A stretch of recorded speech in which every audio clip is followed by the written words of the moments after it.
Pacific science and arts academy. मैं प्रेम सिंह, चित्रकला का टीचर। आज हम चित्रकला विषय के अध्याय प्रथम के विषय में पढ़ेंगे।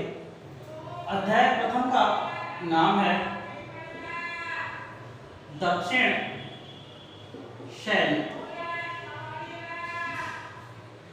जैसा कि हम सभी जानते हैं कि हमारा देश भारत को कर्क रेखा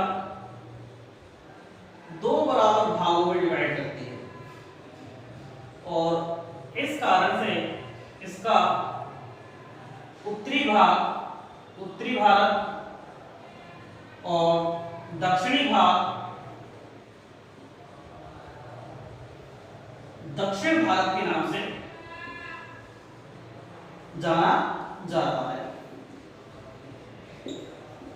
दक्षिण भारत, यहां दक्षिण शैली से अभिप्राय है दक्षिण भारत में चित्रकला का जो विकास हुआ, चित्र बनाने का जो तरीका विकसित हुआ, उस शैली को ही भारतीय कला इतिहास में दक्षिण शैली के नाम से जाना जाता है। दक्षिण भारत में 14वीं सदी में दो साम्राज्यों का उदय हुआ। इनमें प्रथम था विजयनगर साम्राज्य, जिसकी स्थापना हरिहर और बुक्का नामक दो भाइयों ने 1336 ईस्वी में की और इस साम्राज्य के जो सर्वाधिक विख्यात महाराजा रहे हैं कृष्णदेवराय प्रथम,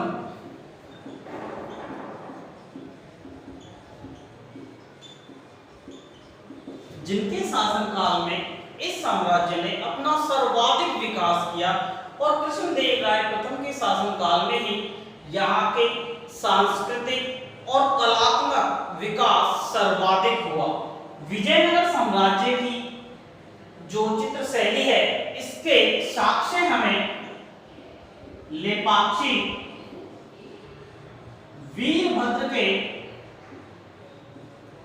मंदिर से प्राप्त होते हैं और इस मंदिर की दीवारों यानी भित्तियों पर जो प्रमुख चित्र बने हुए हैं वो हैं शिव के विविध अवतार,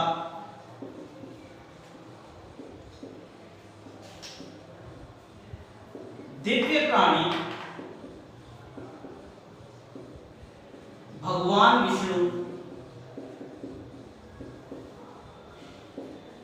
संत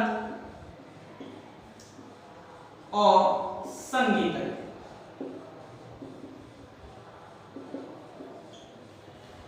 विजयनगर के साथ ही दक्षिण भारत में 1347 ईस्वी में अलाउद्दीन बेहमन शाह द्वारा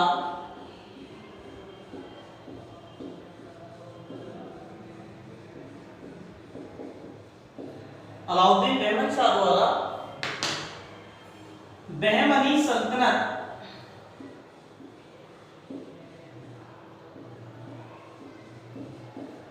की स्थापना हुई और अलाउद्दीन बेहमन शाह के नाम पर ही इस सल्तनत का नाम बहमनी सल्तनत पड़ा और बहमनी सल्तनत के संरक्षण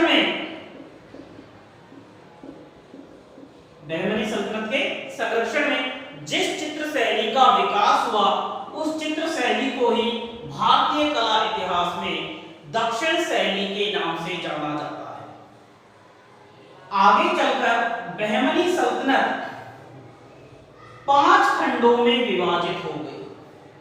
यहाँ के शासक जो शासन प्रिय थे, लोलुपता थी उनमें, शासन की लालसा रखते थे, उन्होंने इस सल्तनत के टुकड़े करके उसे 5 हिस्सों में डिवाइड कर दिया और ये 5 हिस्से थे अहमदनगर,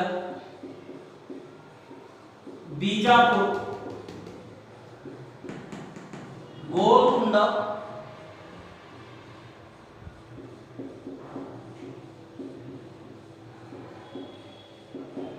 बीदर और बिलाल। इन पांचों सल्तनतों ने मिलकर विजयनगर जो साम्राज्य है इस पर आक्रमण करके विजयनगर साम्राज्य को समाप्त कर दिया और उसके पश्चात अहमदनगर ने बीदर को और बीजापुर ने बिलाल को जीतकर अपने अंतर्गत मिला लिया और केवल 3 सल्तनतें ही शेष बची, जिनमें प्रमुख थी अहमदनगर, बीजापुर और गोलकुंडा। यह तीनों सल्तनतें ही दक्षिण भारत के 3 प्रमुख कला केंद्र बनकर उभरे। हम इस अध्याय में इन तीनों कला केंद्रों में जो कलात्मक विकास हुआ उसके विषय में ही पढ़ेंगे। सबसे पहले बात करते हैं यहां पर अहमदनगर की।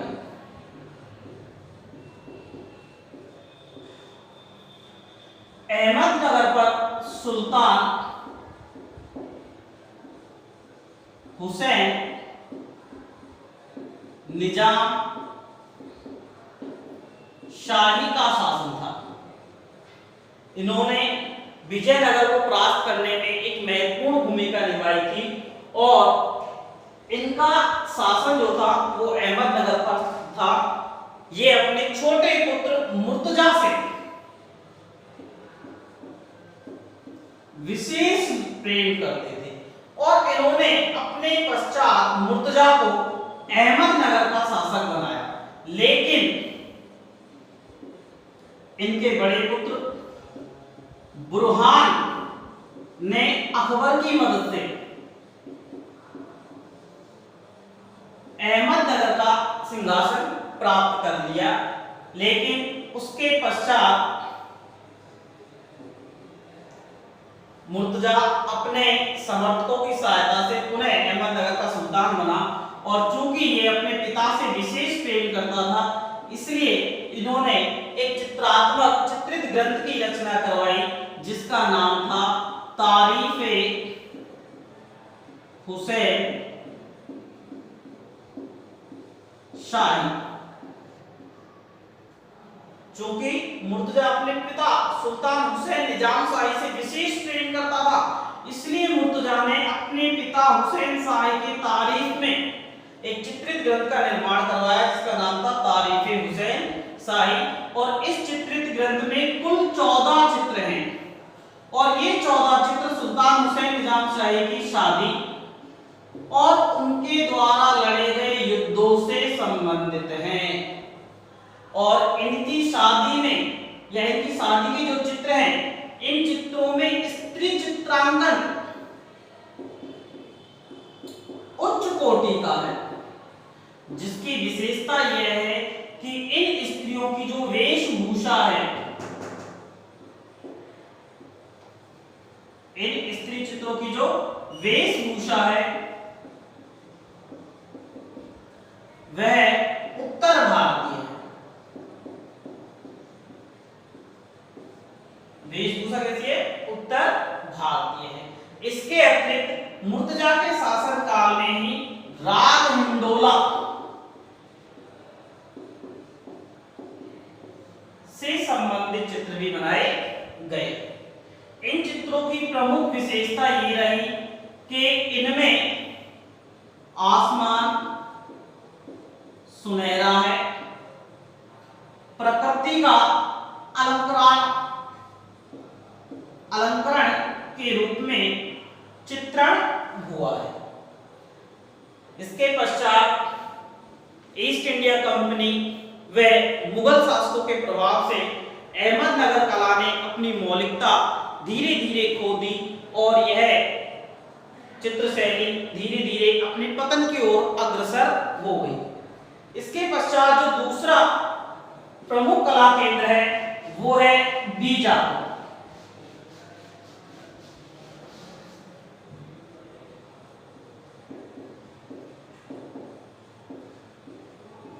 बीजापुर। बीजापुर में आदिल शाह, या यूं कहे आदिल शाही शासकों का शासन था और यहाँ के प्रमुख शासन थे इस्माइल आदिल शाह, जो कि स्वयं एक उच्च कोटि के चित्रकार थे। इस्माइल अली आदिल शाह या आदिल शाह की पत्नी थी चांद बीबी, जो कि एक विदुषी महिला थी जिसे खगोल विद्या से विशेष प्रेम था और इसीलिए इन्होंने खगोल विद्या से संबंधित चित्रित ग्रंथ का निर्माण करवाया जिसका नाम था नुजूम अल उलूम। बीजापुर के शैली के प्रमुख चित्रों की यदि हम बात करें तो इसके प्रमुख चित्र थे, वो थे चांद बीबी पोलो खेलते हुए,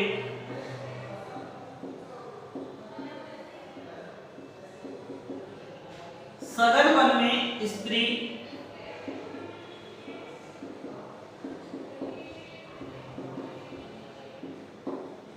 और हाथियों की लड़ाई।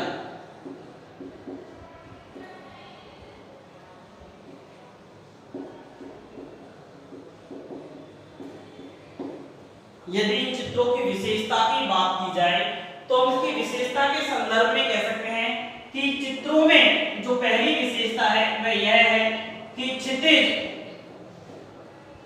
ऊंचा है।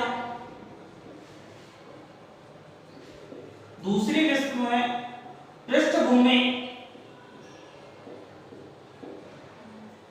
साधारण किंतु हरी भरी है। अब बात करते हैं हम दक्षिण शैली के तीसरे प्रमुख कला केंद्र की।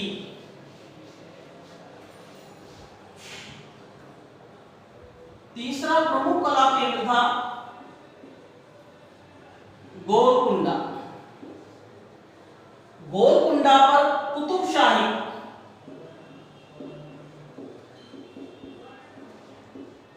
शासकों का शासन था। यह रियासत अपने हीरो की खदानों के लिए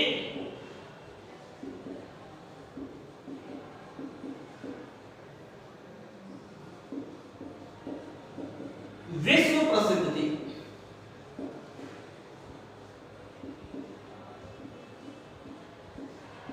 यह जो रियासत थी अपने हीरो की खदानों के लिए विश्व प्रसिद्ध थी और चूंकि एक व्यापारी केंद्र था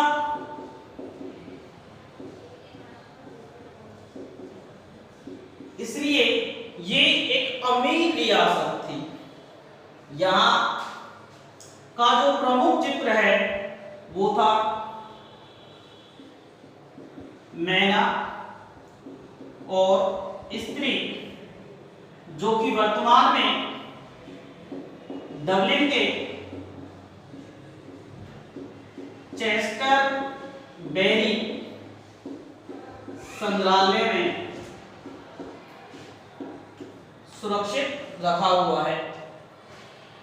इसके अतिरिक्त गोलकुंडा के शासक मोहम्मद शाह के शासन काल में दरबारियों, उमरावों व मूर्तियों का सुंदर मूर्तन व चित्रण हुआ। गोलकुंडा शैली का जो प्रसिद्ध चित्रित ग्रंथ है वह है तुजुक ए आसफी। 17वीं सदी में इस रियासत पर मराठा आक्रमण बढ़ जाने के कारण मराठा शैली व मीनाकारी का सर्वाधिक प्रभाव पड़ा, जिसके कारण इस कला केंद्र की चित्र शैली ने अपनी मौलिकता को खो दिया और यह समाप्त हो गई, धीरे धीरे पतन की ओर अग्रसर हो गई। ठीक है स्टूडेंट, थैंक्स फॉर वॉचिंग।